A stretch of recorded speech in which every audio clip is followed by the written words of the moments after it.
16 number प्रश्न करा है जी शब्द, जी शब्द क्या है तो यह भी पुलिंग है। जी शब्द क्या है तो पुलिंग है, यानी कि 16 का राइट आंसर ए हो जाएगा पुलिंग, याद रखिएगा। ठीक है, तो चलिए अगला प्रश्न को देखते हैं।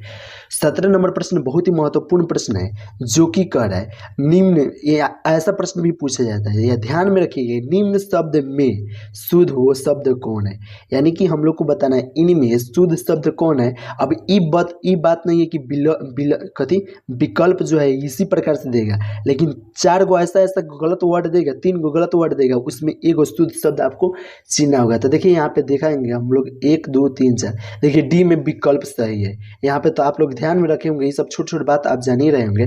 तो कह रहा है इनमें शुद्ध शब्द, जो शुद्ध शब्द है ना वो कौन है, तब विकल्प है 4 है, यानी कि डी नंबर सही हो जाएगा। तो चलिए अगला प्रश्न को हम लोग देख लेते हैं। 18 नंबर प्रश्न बहुत ही महत्वपूर्ण प्रश्न है, यह इसमें थोड़ा दिमाग लगाने वाला प्रश्न है, जो कि कह रहा है वर्तमान काल के कितने भेद होते हैं। याद रखिएगा, वर्तमान काल के 3 भेद होते हैं।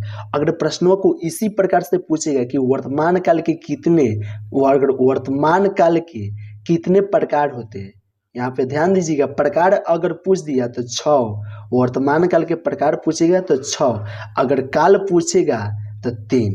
तो वर्तमान काल के कितने भेद है तो 3, और वर्तमान काल के कितने प्रकार है तो 6। तो इसका है काल पूछा है इसलिए 3 हो जाएगा। याद रखिएगा, वर्तमान काल के कितने भेद है तो 3 हो जाएगा, यानी कि 18 का राइट आंसर सी हो जाएगा। तो 19 नंबर प्रश्न करें, वायु शब्द क्या है। वायु जो है वह स्त्रीलिंग है। वायु शब्द क्या है तो स्त्रीलिंग, यानी कि 19 का राइट आंसर बी हो जाएगा स्त्रीलिंग। तो 20 नंबर प्रश्न करा है काशी शब्द, जो काशी शब्द है ना वो कौन संज्ञा है तो व्यक्तिवाचक है, यानी कि काशी शब्द कौन संज्ञा है तो व्यक्तिवाचक, यानी कि 20 का राइट आंसर डी हो जाएगा व्यक्तिवाचक।